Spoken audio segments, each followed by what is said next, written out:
screen right now that we are recording.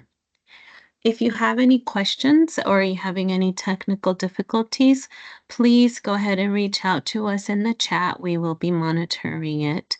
Also today, towards the end of our program, we will have an opportunity for Q&A. At that time, you may enable your camera and your microphone if you'd like to, or you can go ahead and type your questions in the chat. If you have some pressing questions throughout the discussion, please go ahead and type them in the chat and we will read them out when it's time for our Q&A portion of the program. With that being said, I would like to welcome Joyce Long. She is a federal employed Women of Commerce chapter, newly elected president. She will be doing our welcoming remarks and welcoming our guests today. Thank you, Laura. I really appreciate everyone who's joined us today, and it is a great honor to be able to bring this to you. As Laura mentioned, my name is Joyce Long. I work in the Department of Commerce headquarters building as part of the Office of Facilities and Environmental Quality. But I'm coming to you today as the new president of Federally Employed Women, FEW for short. And that is a national organization that has been advocating for women's rights and for over 100 years. Since joining FEW, I have found that both my day-to-day work and my personal professional development have been really enhanced by the relationships I've developed through people that I'm meeting through events like this and our regular monthly meetings. And FEW offers benefits at both the chapter, regional, and national member. So I would encourage any of you who are interested or inspired by today's discussion to look into joining either the Women of Commerce chapter or another chapter specific to your bureau. And so for today's event, we are partnering with the DOC Office of Civil Rights to commemorate Women's Equality Day. This date is August 26th, and it was established in 1970 to remember the ratification of the 19th Amendment. It's kind of interesting to go back and look at that amendment, which is awfully simple. I'm paraphrasing, it's one sentence. It says it proclaims the right of citizens to vote shall not be denied on account of sex. And that's something that it took decades to get in place, and it took place in 1920. And even today, we're still working with that goal in mind. And we've made huge leaps and bounds, but we're still not quite there. As kind of no surprise, the US population is about half men and half women. Here at the Department of Commerce, women only occupy about 44% of the permanent federal staff. And then when we look at senior leadership, that percentage drops off a bit. The Office of Civil Rights and other Department of Commerce offices have recognized that and have actively worked over the past few years to put together strategic plans and information to help all employees develop at all levels. And this program is a result of some of that work towards making sure that we recognize our women leaders and that we are promoting all of those opportunities for people in accordance with their potential. So one last thing before I turn it over to Victoria Tucker, who is our FEW program director, to specifically introduce our participants, is that here they are in front of you with their photos and the correct names. We just embarrassingly had some mix-ups along the way. We so appreciate Lori, Karen, and Allison working with us today, and we wanted to just say thank you for being part of us. So this event. So Victoria, with that, if you wanted to move into the panelist portion.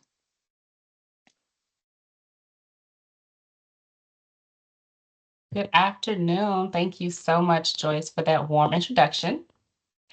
And thank you all for joining us today as we commemorate Women's Equality Day. I am Victoria Tucker. I am the Department Student and Recent Graduate Program Manager in the Office of Talent Strategy and the Office of Human Resource Management. I also serve as the Program Chair for the Federally Employed Women of Commerce Chapter Employee Resource Group here at ACHB. Today, I have the privilege to serve as the moderator for this special panel event, A Woman's Work, a conversation that will showcase the journey of three extraordinary female leaders in the federal workforce. It is my honor to introduce to you Karen Nees-Vogel, Lori Monk, and Allison Wise. Ms. Karen Nees-Vogel serves at the Department of Offices of Exporter Services and the Department's Commerce's Bureau of Industry and Security, better known as BIS. Through its offices in Washington, D.C., Irvine, California, and Santa Clara, California, the OXS office is responsible for the Bureau of Industry and Security's outreach, education, compliance activities. Karen has a BA in the International Studies from Kenya College and an MA in International Policy Studies from the Middlebury Institute of International Studies in Monterey. And a recipient of the Department of Commerce's gold, silver, and bronze medals, and a member of the Senior Executive Services. Ms. Lori Monk is Acting Chief Administrator and Human Capital Executive with a distinguished career spanning over 3 decades in public service, currently serving as the International Trade Administration Senior Advisor to the Chief Financial and Administrative Officer and Deputy Undersecretary. Lori serves a pivotal role in shaping and executing human resources strategies that drive organizational success. Her expertise lies in the areas of succession planning, talent management, and organizational and performance management. She holds a degree in business administration with a concentration in management from Strayer University. Additionally, she is a certified web development professional, reflecting her ability and willingness to embrace emerging technologies. And last but not least, Ms. Allison Wise is currently the Deputy Director of the Office of Minority and Women Inclusion at the U.S. Securities and Exchange Commissions. Ms. Wise is a Senior Manager providing direction in developing, implementing, and monitoring programs and initiatives related to maintaining workforce diversity, cultivating workplace inclusion, promoting supplier diversity, and the SEC's business activities, and ensuring compliance with federal laws related to financially regulated entities. Ms. Allison is a career public service servant whose commitment and passion towards building and sustaining effective diversity, equity, and inclusion programs over the past 25 years is evident in her active participation in the DEIA community. Ms. Wise holds a Bachelor's of Arts in Finance from the University of Maryland, Robert H. Smith School of Business and Executive Certifications in Strategic Diversity and Inclusion Management from both Georgetown University and the Harvard Kennedy School. Ladies, welcome and thank you for joining us today.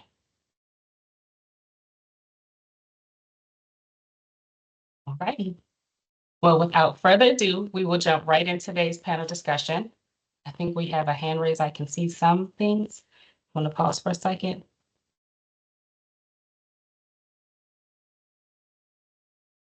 Okay.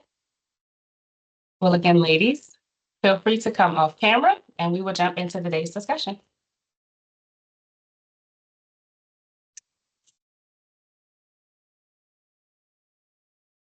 Good afternoon, Ms. Lori. How are you?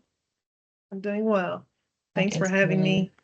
Great, great, great. And good afternoon, Ms. Allison and Ms. Karen. Good afternoon. Thanks so much. Hello, Victoria. How are you ladies doing? Fantastic. Awesome. Great, great, great. Well, I know I'm eager to hear your stories and your journeys and to learn from you all. So again, thank you so much for joining us today. And we will jump right into the first question of today. So the first question that we have is, how did your career progress into your current leadership role? And if we want to go from maybe the order of the pictures, I guess. So we would go with Ms. Karen and then Ms. Lori and then Ms. Allison. All right, that works for me. So Hi, everyone. Good afternoon. Again, I'm Karen Diesvogel from BIS. And again, thanks so much for inviting me to join this event today. It's really a privilege and I appreciate it. I started working for BIS 26 years ago. I was working as my first job was working job because the countries that I was focusing on, like Syria, Libya, Iraq, were fascinating, and there was a lot of ongoing change even since then. And since then, I've moved around quite a bit, all within the Bureau of Industry and Security, and I've worked on a lot of different issues in 4 different offices. I mean, I've worked on defense industrial base issues. I've worked on the Committee on Foreign Investment in the United States. I've worked on administering prescribed parties lists and a number of other things as well before I took on my current role 10 years ago. And I would say that one of the key advantages in my career path has been the fact that I've moved around so much, even though it's been within one US government bureau. The fact that I have done a lot of different things and taken on challenges that certainly have taken me outside of my comfort zone have been really helpful, if not at the moment, maybe painful at the moment, but in the long run have been very helpful in leading me to where I am today. So I'll stop there and let the others chime in.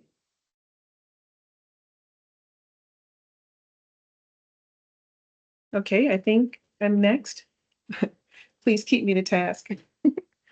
So it's great that you started with this question because I used to be ashamed of my career progression story, and I'm gonna tell you why. So I was never selected for an intern program. I didn't accumulate multiple degrees. In fact, I entered the federal government in 1988 as a GS2.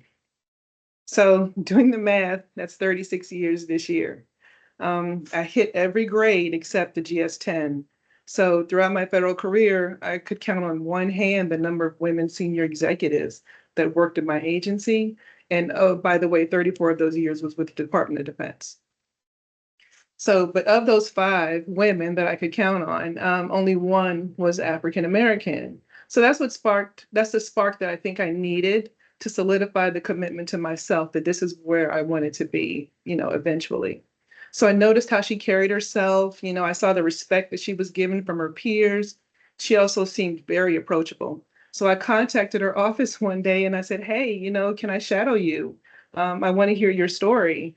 She shared her journey with me, and she said something just as simple as, if I can do it, you can do it. So I started taking notes, not so much about the meetings that I was going to her, going with her, but just her subtle cues, like the way she dressed, the way she commanded a room, the way she would grab the attention of others, just simply the way she operated. She was the role model that I looked up to. And that's what I knew I wanted to be in a leadership position. And since 2020, I've been a senior executive. Oh, nice. Yeah. That's awesome. Well, I can really relate to that story, Lori, because your story is a lot like mine, and so thank you, thank you, Victoria, for the opportunity to speak to the participants today, and I'm really honored to be part of this esteemed panel of successful women. And so my career also started in '88. I don't know, Lori, if you took the civil service exam, but I know I did. And that's very different for public service entering today. But over 30 years ago as well, I began my career in public service. And it's been quite the journey since then, but it all started with a dream and determination, really, for me. I came from a background where higher education wasn't always within my reach either, Lori. So I'm proud to say that I am first generation college graduate. I don't have all the degrees behind my name, but I really had to work and go to college. So that's really my story, and doing that simultaneously, balancing my studies with my job. And my degree is in business and finance. And back then, I actually thought I was going to be licensed stockbroker or an investment banker. I was like, I'm definitely not going to be working in the federal government. This is just something to kind of get me through until I graduate.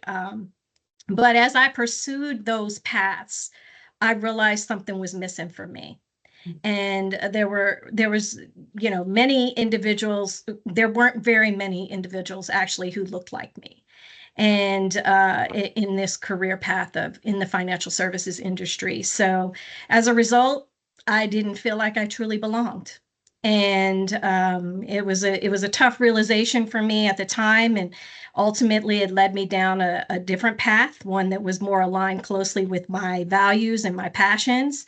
And I had a supervisor at the time who asked me, how's your interviews going? Because she knew I was graduating. And I said, it's actually not really going very well, and I shared with her.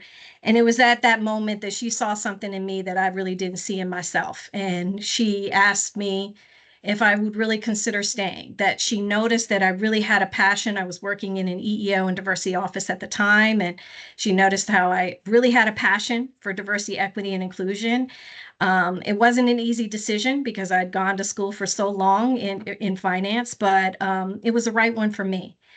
And I wanted really so desperately to make a decision and make a difference, really, to create a workspace or even just spaces where everyone felt valued and included, something that I didn't have when I was kind of coming through my process, my career journey. And basically just really now I think is like a full circle moment for me. And working at the Securities and Exchange Commission, it feels like full circle for me because it combines both of my passions now. Didn't really see this, but as the Deputy Chief Diversity Officer, I have the incredible opportunity to create diversity, equity, inclusion, belonging for minorities and women. Something that really I didn't experience when I was fresh out of college. But my job really involves raising awareness about inclusion for the financial services industry and ensuring that everyone really has a seat at the table. It's not always easy, as people may know about really the financial services industry is very male dominated, but it's incredibly rewarding work, and doing that every day really motivates me. So ultimately, followed my passion, and even though where I was started is not where I ended, and just was encouraged by a supervisor who really invested in me. Wow. That's very profound. That's really great information. And thank you both. Thank you, all three of you, for sharing it. To summarize, the amount of service, the length of service that you all share collectively is amazing in itself. I would have never imagined you all would have 25, 30 plus years in the federal service. You look amazing. So thank you for that. And I too am a first generation professional, and I would like to know, like, what are the biggest challenges that you all have faced throughout your career? Should I start again? Does that work? Sure, What do you think, that's Victoria? perfectly fine. That's okay with everybody else. That works for me. So um, I guess the first thing I would say, and this is true, but I say this very much with my tongue firmly in my cheek. But I would expect that maybe some other people have had a similar experience. When I first started working at BIS, our bread and butter is export controls. And when I remember going in for my interview and talking to the woman who became my first supervisor, and she was telling me about export controls, and I thought, I really don't know what she's talking about, right? And so I think that's probably true in other areas of the federal government as well. There's lots of offices doing that the majority of the population are unaware of, right? But my point is that it was a pretty steep learning curve.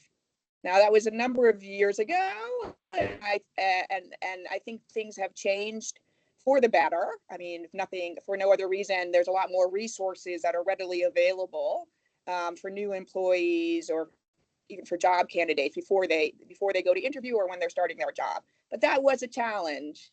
And I've certainly taken on other jobs since that first job, we just mentioned, that were new and challenging and required a lot of learning. But I think the first time was the toughest.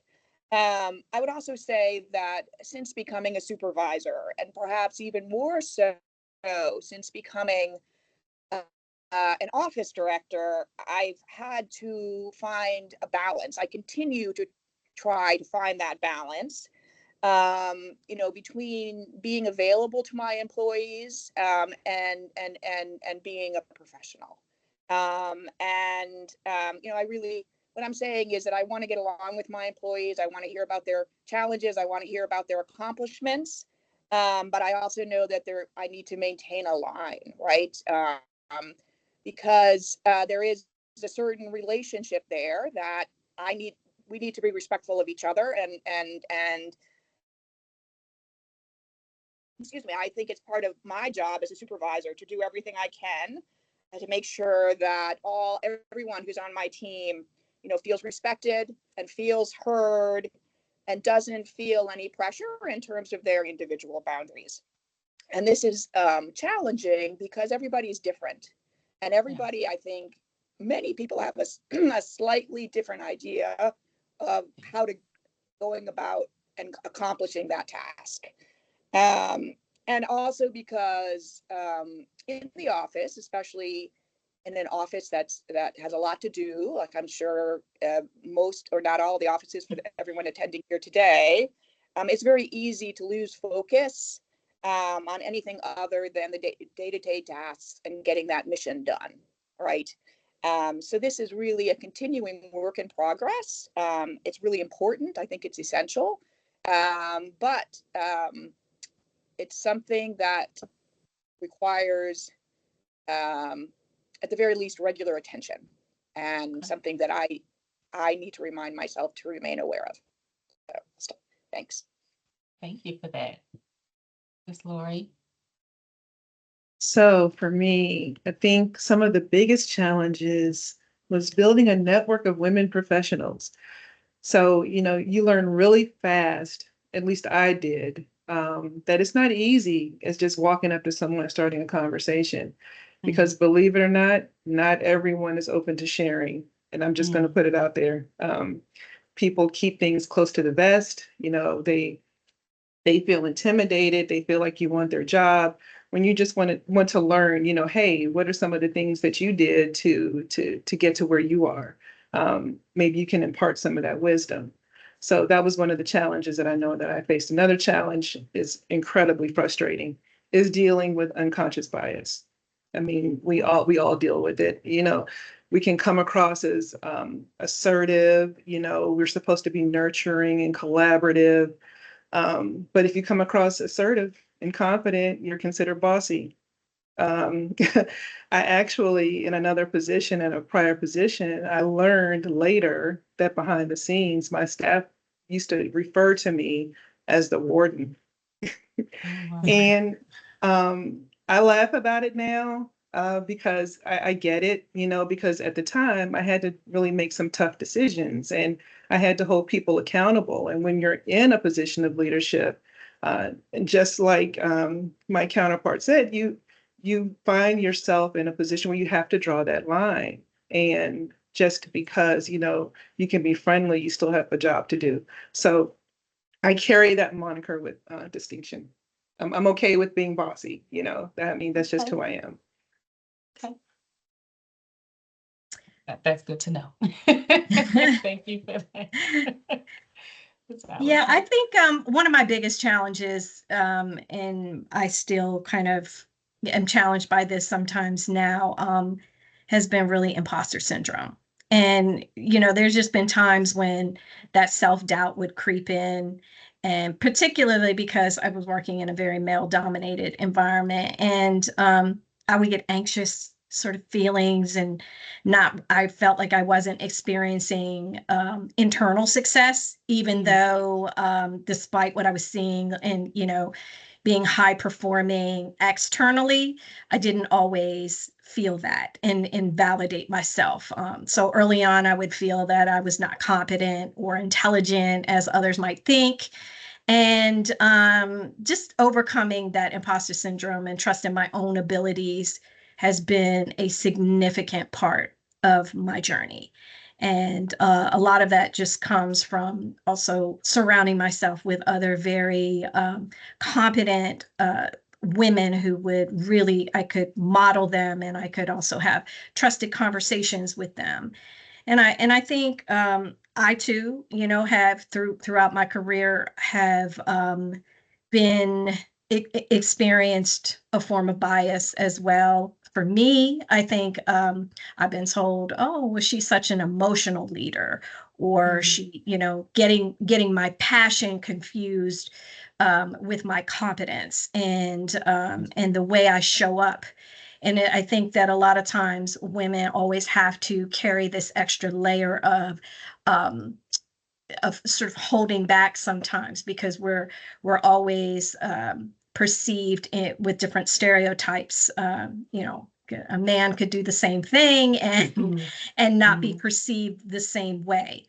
Thus, the label of being an emotional leader, not just one who shows up and is very passionate about what they do and is competent. So, in that way, I too have, been challenged by showing up in my authentic self. Okay. Okay.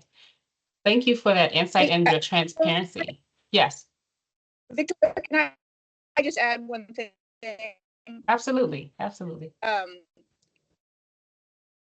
remember a couple of years ago or a number of years ago, there was something going around the internet where it was, the message was along the lines of, I want every who has been called bossy to understand that she has leadership skills. Right. I like And that. I remember, yes, right, because that's right there, right. And I just wanted also to say that I really echo what Allison and Lori have said in terms of like finding their true selves, and also a little bit to what I was saying before about the balance. I mean, I'm very much kind of naturally a people pleaser, and through my career, I've had to learn to temper that. I still want people. I want people to be happy. I want them to be challenged, but I know that I can't please everybody. And also, I have high expectations of myself and of my team. So trying to keep all of those on path and, at the same time, um, keeping morale and getting the work done has been challenging. Okay. Thank you for that additional insight, Ms. Karen. And I think I can speak for majority of the people, especially those who are like myself, walking that path potentially to a leadership role. And so your transparency and your vulnerability is really helpful for all of us to know that, what we are struggling with and the challenges that we are currently facing in our career. You too either have or are still currently facing those different challenges. And so I'm curious to know, how has women advancement over the course of your career, right? How has that been beneficial to you, both personally and professionally, especially when you speak on, imposter syndrome, and again, the unconscious bias and the different stereotypes that have kind of changed and or been addressed over the course of your career? Yeah, I can jump in. I really believe that many of the advancements that I've seen over the years have had a profound impact on my life. And I'd have to say both professionally and personally. When I think back to 1988, when I first started and where I am now, even in not just in my career field, but in the one that I'm most invested in, which is the financial services industry, I think that we've come a long way, but we have a long way to go too, still. Yeah. On a personal level, I think these rights have really allowed me to fully participate in, with my, let me say, with my authentic self. Just making sure that my voice is heard on important issues. I think that's more acceptable now than it was a while ago. And it has really empowered me to make choices that align more with my values and ambitions. And that's what I'm thankful for. I think professionally, these advances have actually opened doors for many women, particularly in the financial services industry. We see that now. We see that at the SEC in terms of our leadership positions. And those doors that might have been closed, previously to generations of women, are now, I am seeing a lot of that being more welcomed, and then also helping to create spaces where they feel as if they belong as well. So I think I've seen a lot of that. I've benefited, personally. So yeah, we've come a long way, but we still have a long way to go. Indeed, indeed. And it was Karen or if Miss Laura, if you all have anything that response or something you want to contribute to that question, feel free. If not, we will continue on with the discussion. I can answer Okay. that one. So this does take us back. I feel like Allison and I have we have a similar federal government birth dates. So we'll talk later to figure out what month she came on board. But one thing that I do remember when we're talking about advancement is when I first started with the federal government, I had to take a typing test. And I did not see that being required of my male colleagues when I walked in the door. It was, this, clerk typist, those type of positions were generally, set aside for women. So I just think that the advancement has gone such a long way and has been so beneficial to me. Conversations are now happening in the workplace. I mean, conversations that weren't happening before. You're not afraid to speak your mind, to talk about, the challenges that you're facing with other women. We're creating these informal networks now that was not present, when I started in the federal government. And we have groups like FEW. I mean, they promote empowerment big time. So I just see women breaking the glass ceiling, and it just gives me motivation that, it's truly possible, and it's possible for those young women that are coming up behind us. Thank you for that. I can add to that too. First of all, I wanted to say that I 100% agree with what Allison said earlier about women being more empowered. Yeah, 1,000% agree. I think that's absolutely true. And then I just, excuse me, also just wanted to maybe talk a little bit more on the the personal side, on the home life side, and just say that I grew up in a family where both of my parents were working, and also all four of my grandparents worked. So I grew up with that, in my mind. I was my kind of my early role model. But I will say that, both of my grandmothers and my mother had jobs or had a career that were kind of traditionally female. They were secretaries, or they worked in education, or, things like that. And I really think there's been a huge expansion in the opportunities across other fields for women, certainly since I was a young girl. And I think part of that is because that parents such as mine and many others encourage their daughters as well as their sons, to reach out and grab the opportunities that they want to work towards those opportunities. And I think that's been a big change. And I also just wanted to note that in addition to the changes in the workforce that have occurred, that there have also been changes, at home, that I really think have helped many women to advance as well. Not every home, but many homes. In other words, I think that there are more men, more husbands, more fathers, more partners, for example, who are routinely taking care of jobs that were in the past only for women, right? And sure, there are also women who are doing jobs at home that were previously only for men or more likely for men. But I think that's a change as well.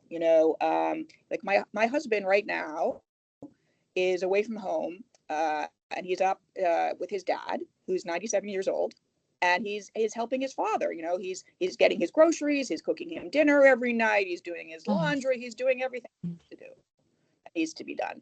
And in the past, that elder care would have been a female role, right? It's not necessarily more. As I said, maybe in some households it is. In my household, it's not, which I'm happy about. I love my father-in-law, but my husband has time to spend time with his dad, and I get to talk to you all today. I think that's that's a win-win. So that's just one example, but I think it's a change, and something that has definitely contributed to greater opportunities in the workforce, certainly for women, but across society, I guess I would say. I think this is a societal change, and I really hope that it continues, because I think it's a really good thing, not only for women but for families. Thank you for that. And that's a really, really great point. Thank you for covering that. I do think, again, I agree with all of you ladies in terms of the changes that are taking place personally and professionally, and how it's paving the way for generations like myself. So again, thank you all for breaking the ceiling and, being advocates for change in the workforce, especially for young women. And so I want to go back really quickly to a statement or to a comment that both Ms. Lori, all of you have mentioned and touched on. And that was the challenge that you faced in terms of networking and being able to collaborate with other women. And so my question is, how can we, women, support other women in the workforce? Like, what has been the most successful practice for you, throughout your career in the federal government? Professionally and personally, honestly, how can we continue that that work? And I'll start with Ms. Lori. So I think you were the first one to mention it as a challenge. Yeah. So first of all, I would consider encouraging or having. We need to encourage our women colleagues to sit front and center and speak up in meetings. Too often, I walk in meetings and we're sitting alongside the wall, or, we don't feel like we have a place at the table when we absolutely do. And we need to feel that, in our spirit when we enter a room, exude that confidence. Start building your network. That was pivotal for me. It was pivotal because it helped me understand and redefine how I was doing things. So huge thing. Encourage us women, go for the opportunities. So many times, we might put something off and say, oh, I don't think I'll qualify for that, or I might not be good at that job. I read a study just recently, and it said men will apply for jobs when they feel like they know at least 60% of the duties, only 60%. But women, on the other hand, will not apply for a job unless they think they got all the boxes checked. Unless we feel like we're 100%, we won't hit that apply button. But you have to start feeling confident in yourself. And I think that a lot of us underestimate our own performance. So that's one of the things that I would encourage women that I talk to. That's how I support them, by giving them that motivation, that confidence, and helping them, encouraging them to build that network and just start, being their own boss. Right. Thank you. I received that. And I would say too, my network has definitely gotten me opportunities that I wouldn't have had before. I do think it is and believe it's a combination of a lot of things that I really feel like has been most successful for me. I would say that it's been a lot of informal mentorship, which I got through my network, that I made sure that I was seeking. It was also now what I find for other women is advocacy and really making sure that I'm advocating for them too, because I think that's important. And then because this is sort of my line of work, really being able to create those inclusive work environments. Those inclusive environments are really important when I have power in the space, and I make sure that I'm really intentional with that. So for me, one of the most successful approaches has been really actively mentoring and sponsoring other women and sharing my experiences, offering guidance and advice, helping them, opening doors for them, and really being able to support their professional growth, whether it's just even just a voice of encouragement. That's so important. And a lot of it is something I didn't seek out early on in my career. So I make sure that I'm really intentional about that. And advocacy is just also so critical and crucial in success. So whether I think Laura, you mentioned this, speaking up for your colleagues in meetings, noticing what voices have not been heard yet, and making sure that they come forward, ensuring credit is given sometimes where it is due, giving kudos and being active voice in that meeting, um, pushing for policies and promoting gender equality. When you see that and you say, I might, question this a bit, to say how are others affected by this practice? And so building a network of those allies is really important, both male and female, honestly, because you need both. And so fostering that culture of mutual support is really essential. So and just the last thing is creating those safe spaces, and where other women can feel comfortable voicing their ideas and concerns. So when you see that hesitation, you are one to sort of lean into that and encourage them. Whether it's through formal channels like employee affinity groups or federally employed women, or just like informal gatherings. Those spaces can really help to build the community and empower women so that they can actually thrive. So ultimately, I think it's about being intentional, about lifting others up, because I think as we have climbed the ladder of success, ensuring that progress we make, it, not just individually, but making sure that everybody benefits, and other women collectively. Great. Thank you. Thank you for that.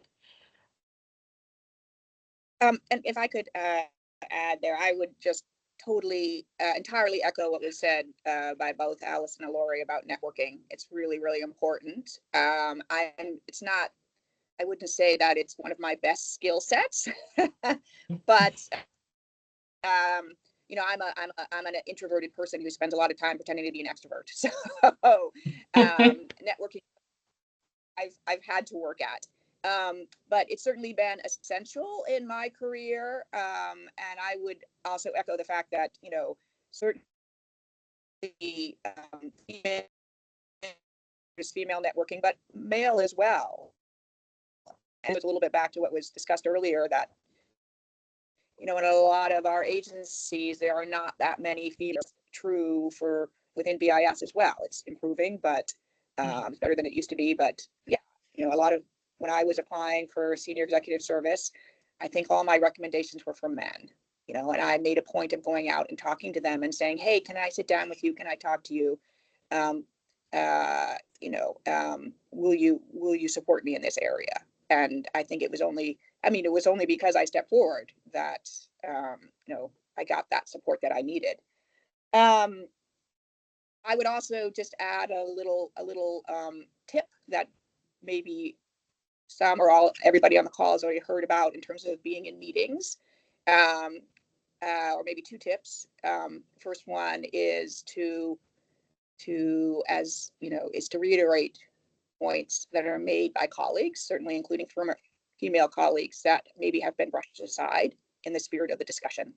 That's something that can be really helpful and supportive of your colleagues. And I mean, also one of my big things is not letting people interrupt each other. And unfortunately, it is usually men interrupting women. And I think I maybe have a bit of a reputation now for calling people out on that because it's very disrespectful. And there's no reason for that to happen. So maybe I would those are my suggestions. Okay. Well, thank you for that. And that's all very, very helpful. Just like Karen, I am a pretend extrovert. We do very well. So thank you for that. And so just for the interest of time, I do want to jump into the chat. We had some women who had some really great questions and just some clarification and some more guidance that they would like to get from you all. I think the very first question was in reference to learning more about how to overcome imposter syndrome. And so if you could give us like maybe 1 or 2 minutes on like the best approach on how you overcome imposter syndrome in your federal career. Yeah, so I'll take that one. I think I'm the one that kind of brought that up and was challenged by it. So, here's the thing. It never really goes away. Sometimes you just have to find ways to really mitigate it. And one of the things that's really been helpful to me, and I'll be very transparent. This was working with an actual executive coach.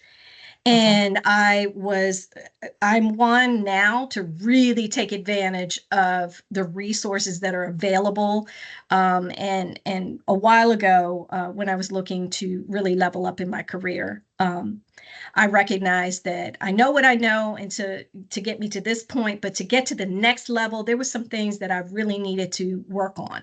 And so for me, one of the things that I learned that really helped me is to go back and really look at all that I've accomplished.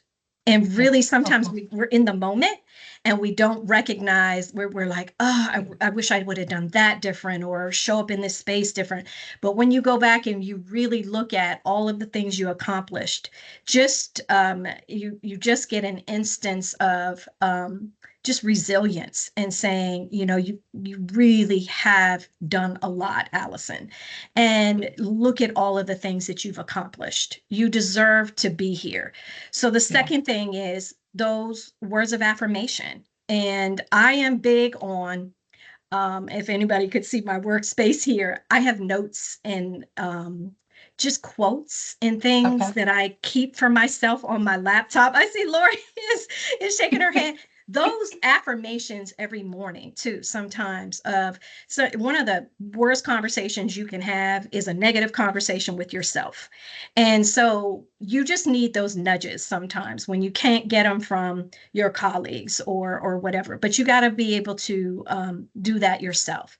So I would say just those two things, going back, celebrating where you are now and celebrating the things you've already accomplished, and then being mindful of what you're telling yourself and using more affirmative statements, whether you have to like post them on your laptop or whatever in your office. Those have always really helped to remind me of who I am and why I deserve to be in the space that I'm there. Hey, thank you. That is very helpful, especially for someone like myself, again, who struggles from time to time with imposter syndrome, as well as others in the chat, and I'm sure on this meeting today. So that's very helpful. So thank you for that.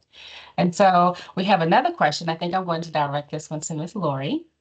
It says that you mentioned identifying strong female mentors and leadership.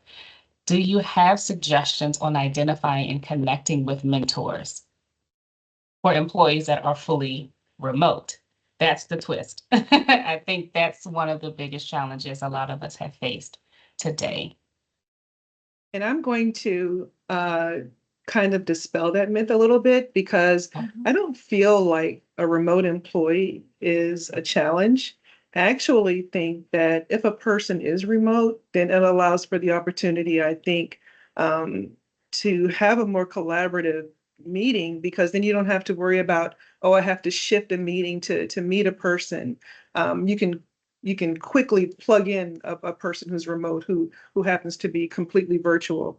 So I would not use being a remote person as a challenge in networking. What I would do is we still have email, and if you don't try it, you'll never know. Send an email to a person that you think you might want to mentor with or network with. What's the worst that could happen? No response. Okay, move on to the next person. There's so many of us out here that are willing to pull our sleeves up. I'm sure I can speak for Allison and Karen. We didn't get here by ourselves. And we're ready to support, and we're ready to pull up the next person. Um, so yeah, well, we will not use being remote as a challenge. We will use that as an opportunity. And use your, use your email skills and search on the web, because we are all out there just waiting to support. Okay, I like that. Thank you. So we have 5 minutes left. I have one question for Ms. Karen. Again, in the chat, again, like I said, try to make sure that we apply the different questions to some of the responses that you have given us. And so you mentioned, or you shared a little bit of personal details about your personal life in terms of the role switching with you and your spouse. And so one of the questions are, how do you maintain your mental and physical health at home? Like, would you like to share, how you balance being the professional now and your spouse taking more of, as we all would like to title it, the female role or responsibility? It's a great question, and it's a big challenge. I read something a number of years ago that talked about, if you think about your life kind of in whatever 4 main areas, like your work, your family, your friends, and yourself.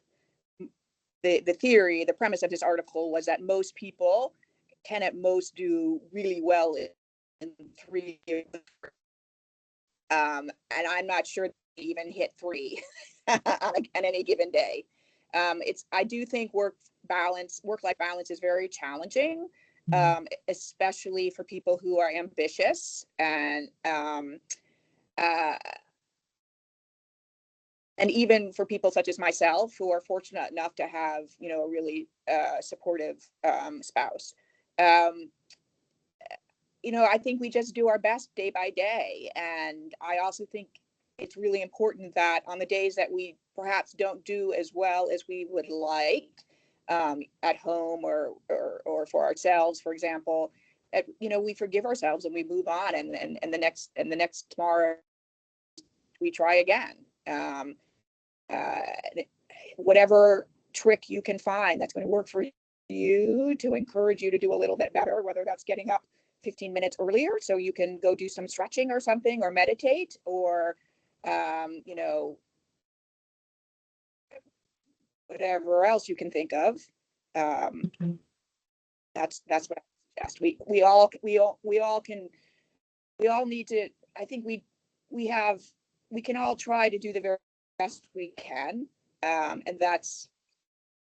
But we shouldn't be shaming ourselves if we're not doing our best in every area every day. Thank you for that. That's very encouraging. And Victoria, can Yes. I just share something really quick? Absolutely. Because I think Karen said something that I think would be really valuable for the audience today. And I think sometimes we don't have that support network, right? Sometimes we just don't. And we as women have to make career changing decisions sometimes. And so early on in my career, my husband passed away. And, I became a single parent when we never predict that would happen. My girls were 6 and 8 when it happened. And I was at a federal agency that I had been at for a while. And I was really on the verge of really having to make a decision between, do I stay or do I go? And so I think a lot of times women have to make those decisions, and we really don't have the support network. So there's a lot of us out there like that. And here's what I say, because I really don't have any regrets. I did stay there because ultimately it was important for me to be a part of my girls' lives and be accessible to them. And that was really a matter of convenience and support that I got from my current supervisor. But what I had to do too was I had to make sure that I was also taking steps towards when I was ready to make that move, I would be in the best position that I needed to be in. So I deepened my network. I was out in College Park and I really wasn't connected to the downtown circuit and everything. So, I really had to start a community of D&I practitioners that really could get together. And that starting that community that really helped to get me connected to my next job.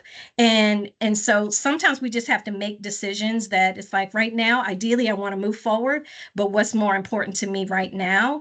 However, you can always make steps towards your career. You don't always have to make that move, but you should always be making and building towards where you want to go. That is amazing advice and guidance, and a perfect segue into, again, I could sit here all day and talk to you ladies. Again, the information that you have shared has been extremely encouraging and uplifting, to just keep going and to keep moving forward. And again, believing in myself and my ability. Again, the service that the commitment that you have given to federal service and your career has been amazing. You three of you are very extraordinary women, and we appreciate your service and your time and your willingness to come here and give us some tidbits and some great feedback. And so, just some encouraging and uplifting words. So again, thank you all so much for taking the time to join us today. We hope that all of your stories and journeys uplifted and encouraged, all of the participants, male and female, on today's call. And so I will now turn this over to Jerry Beat, who will provide closing remarks for all of us. Again, thank you, ladies, so much for your time. It was wonderful speaking to you. Thank you, Victoria. So I echo Victoria. My name is Jerry Beat. I'm the director for the Office of Civil Rights, and I really cannot express enough gratitude for the three of you, Karen, Allison, and Lori. And Allison, for coming from the SEC to speak to a commerce crowd here too. I really thank you for sharing your stories. As human beings, we learn from storytelling and authenticity like this. And I know that you've had your stories have had a tremendous impact on everybody in our audience today.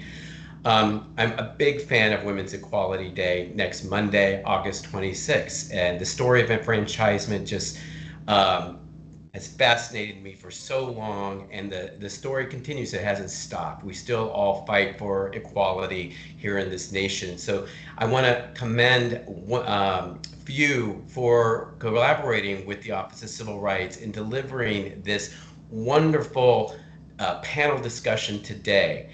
And in honor of Women's Equality Day. It's been wonderful. Joyce, we appreciate that collaboration. And Victoria, you are a really good interviewer. So it's been a pleasure listening to the unique stories here. And I also apologize again for the mix-up of the photos. Again, Karen, I know that you said your team got a kick out of that. Again, our apologies that correct photos weren't in that broadcast.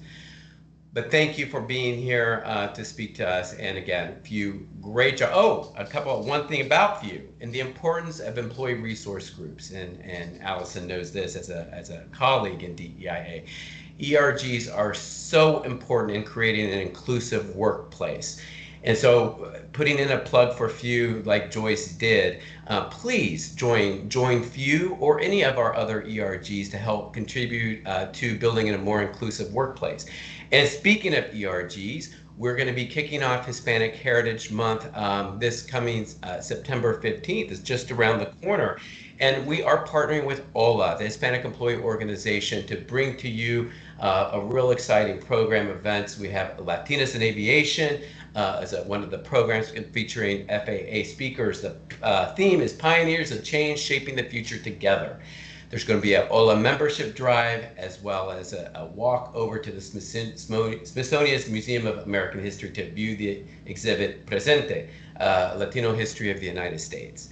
So thank you for joining us today. And again, thank you, Few, for the collaboration, and to our presenters today, our guest speakers, Karen, Lori, and Allison. Thank you so much. Thank you. Bye-bye. Thank you all. Have a good one. Bye.